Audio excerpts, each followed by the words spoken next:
Batalion 46 sebanyak 3 kompi membuat pernyataan menyerah melalui sebuah video yang diunggah di berbagai media sosial. Salah seorang prajurit Angkatan Bersenjata Ukraina memimpin rekan-rekannya yang berdiri tepat di belakangnya. Mereka adalah para anggota dari Angkatan Bersenjata Ukraina. Awalnya diberi tugas untuk melawan invasi Rusia di Ukraina, namun karena ketakutan dan khawatir akan hidup, mereka memilih menyatakan diri menyerah pada Rusia. Дронів по 6-8 рожків максимум на чоловіка. Командири нам не довели до відому, куди ми йдемо, що ми йдемо. Коли ми почали нас оточувати, ми прорвалися з боєм назад. І тепер нам хочуть всім приписати дезертирство Збройних сил. Ну ми всі готові воювати, боронити нашу неньку Україну. Заради того, що, але якщо з умовами, коли ми будемо обезпечені, тому що проти танків, гранатометів, мінометів, ми з зброєю цією нічого не можемо робити. Нас бомбили всім, навіть фосфорними бомбами бомбили. І ми всі вижили і зберегли оці наші всі життя. Ті, що остатки. 3-я рота.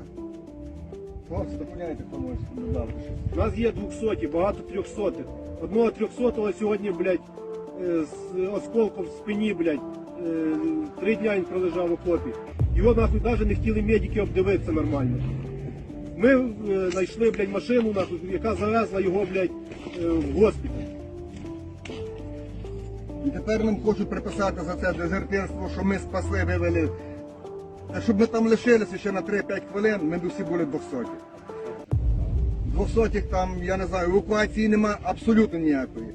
У нас не було ні тепловізорів, ні рацій, ні прибору нічного видіння, ні біноклів, комунікації абсолютно ніякої. Коли ми почали спробу відходу, ми не могли дозвонитися, ні зв'язі мобільної взагалі ніякої не було. Рації, ми дозвонитися ні до кого, ні до нам позвонив не відповідав. Ми не знали, що робити, ми рахували, що ми правильно зробили, що ми зберегли скільки життів.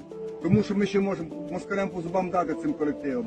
Но тільки, якщо буде у нас озброєння і не будуть нас пускати, під гради, танки, бронетранспортери, усе з одним автоматом, без всякої амуніції. Хоч би була якась повітряна підтримка. Просто з повітря або артилерії. Просто артиллерия же была. Просто были слепые котята. Сліпі і німі. Слава Україні! Ми всі Героям слава! Terima kasih sudah nonton. Jangan lupa like, subscribe, dan share ya.